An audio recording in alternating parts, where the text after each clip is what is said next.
love meeting people that knew Dad well, not saying, and I haven't really seen an awful lot of you over the years. So could you tell me anything about Dad that I might not know? He had a remarkable combination of talents. Firstly, he had that essential thing, which is a real skill of timing, which all great athletes have. He had an understanding about life.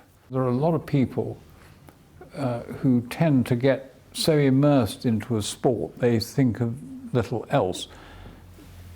James had interests that went way beyond that sort of proposition. Let me tell you this. I don't think I ever saw James Hunt read Autosport. That indicates to me that he was a man who lived in a much bigger world than some people do. Mm-hmm. First race your father drove that I saw... This was 72, no? This is still 72. It was in the wet at Silverstone, start of a Formula 3 race. In those days, the pits were raised up concrete breeze blocks, or sort of concrete road. So you're all hanging over the edge, and the cars are going to come past you. And he did a magnificent start from about the third row of the grid, took the lead, but in the process lost control, and so spun into the wall right below my feet. The win in 75, the Dutch Grand Prix. The Dutch Grand Prix was pouring with rain. It was good. We wake up, black skies, rain everywhere. The car we've set up is on red hot dry settings. And Harvey Postlethwaite had gone home because we were building the next car, the C-type car. Frantic activity, and what do we do, guys? The reality here is that we can't change because we don't know what we're doing. We all agreed on that. And that wasn't just my opinion, that was the opinion of James, it was the opinion of Bubbles. So we better go with what we've got. Now what then happened was Ferrari, of course, they had their whole team because they were a huge team. They had all their guys, they said, rain. Yeah.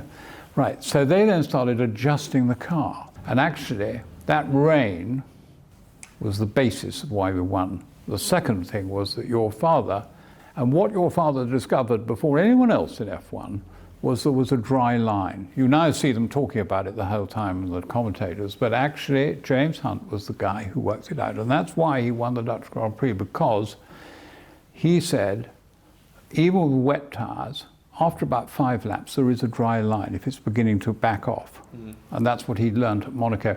And so, to the amazement of the crowd, there were a lot of people there, about 80,000 people on the sand dunes of Holland.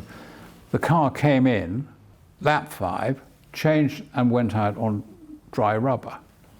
And your father being a great driver, there was a bit of slithering about, but the track progressively dried down. And of course, there's that great moment when you come round, have you pulled enough back to take the lead? And he had. James came down and the flag went down. We went mad, to be perfectly honest. It was a remarkable day. What's your favourite memory of Dad? Well, I've got several, none of which are entirely suitable for a family programme, but he was a proper guy, that's it. He was a proper English hero, is what he was, and I think that's all anyone could ever hope to be. So if Dad was here now, and you had a few moments with him, what would you say? In the words of Edith Piaf, rien de rien, and no regrets. Your father represents an absolutely archetypal Englishman. He was interested in what the other pages of the newspaper, and I mean also the other pages of the newspaper of life. He actually was someone who, if you didn't know anything about motor racing, who you sat down beside at dinner, you could have an interesting conversation and never talk about racing. When you add on to that what he actually achieved in one field, that makes him an exceptional guy. In an age of artificiality, it was unbelievably what you saw was what you got. James Hunt is an important part of this country's sporting history in the bigger picture. I appreciate you saying that. My pleasure.